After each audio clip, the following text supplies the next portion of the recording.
summer is a great time to remodel your house because if you can't be outside enjoying the heat, you might as well be inside adding value to your house. But with everything that comes with remodeling, money, time, paint, and colors, it can also lead to many disagreements.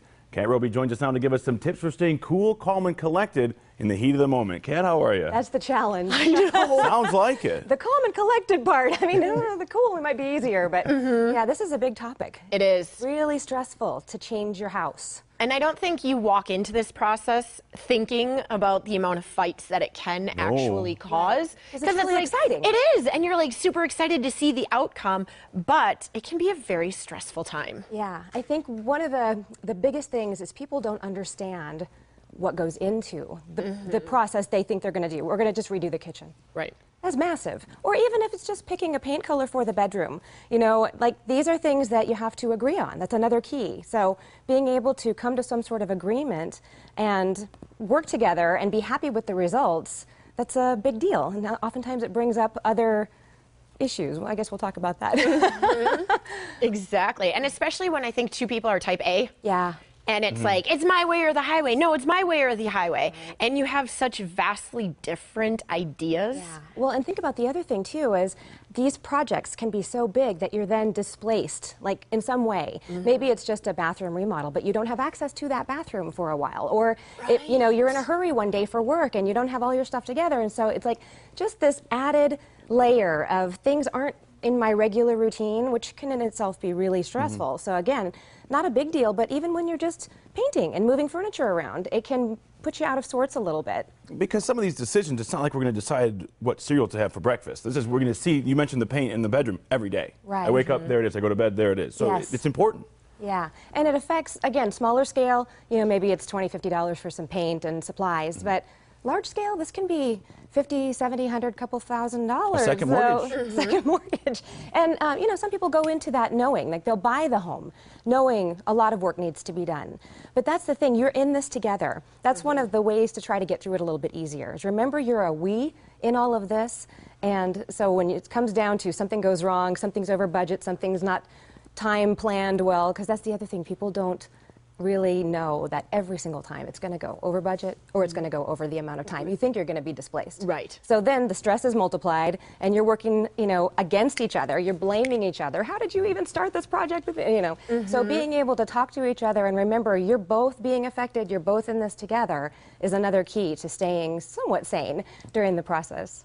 So what tips do you have for, okay, let's go all the way back to the beginning because male and females do things very differently. No. Especially in my house right now, I like to see all of my options. So things take me a little bit longer. I mean, even just picking out paint colors, I like to tape things up. I like to see it in the day. I like to see it at night. Right. Where Greg is like, I like that gray. Let's move on. Yeah, like let's move on. So how like even just at the beginning when I take a lot longer because I like to see all my options and he's like, all right, let's go, let's move on. How do you even begin right there? Yeah. Right? Yes, right? Because then that just throws everything off, and then it's like, I don't want to do this anymore. It's kind of, that leads into just a general, how do you be in couple with someone who operates differently than you, too? So, you know, obviously there's going to be, hopefully, I shouldn't say obviously, hopefully, there's a step toward each other and understanding that, yeah, I'm a little bit more cut and dried. I'm going to be happy with most everything you choose.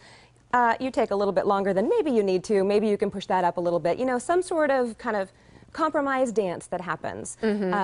But the most important thing, especially with this topic, is do your planning.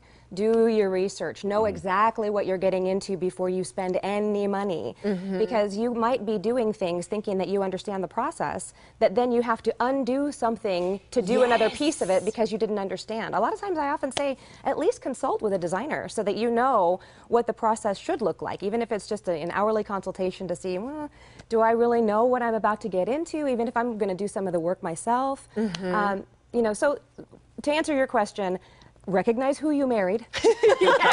Number one. You chose the person that you chose for some reason, so maybe find a way to appreciate that fact about them, you know? For me, I know I'm very different than how my husband operates, but I really do try to notice and appreciate what that does for me. Right. He grounds me. I'm a little wow sometimes. But I can appreciate that now rather than seeing that as a restriction. And hopefully with this process, that would be a similar situation. Again, too, with the planning and understanding all the things that you're getting involved in, there's going to be people that you might have to talk to or work with along the way that might be Right. doing the work.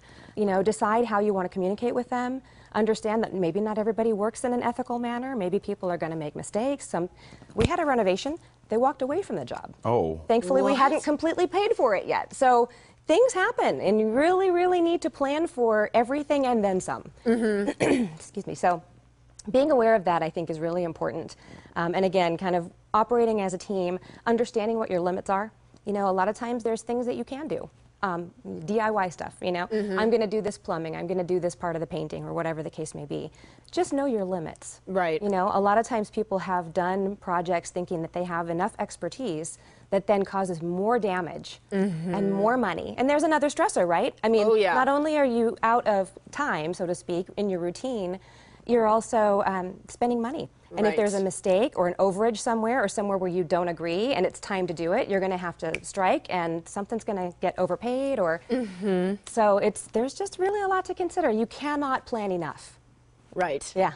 I like that. Well, we'll end right there just because it's like stressing me out and I'm not even in this situation right now. I'm like, why am I getting so hot right now? And oddly, I'm not stressed out at all. Look at this. And there you have it. The females and the males. What can we say? Kat, can we thank you say? so much for Thank you, joining Kat. us Happy Fourth. today. And happy Happy Fourth New Year. to you as well. Such great information.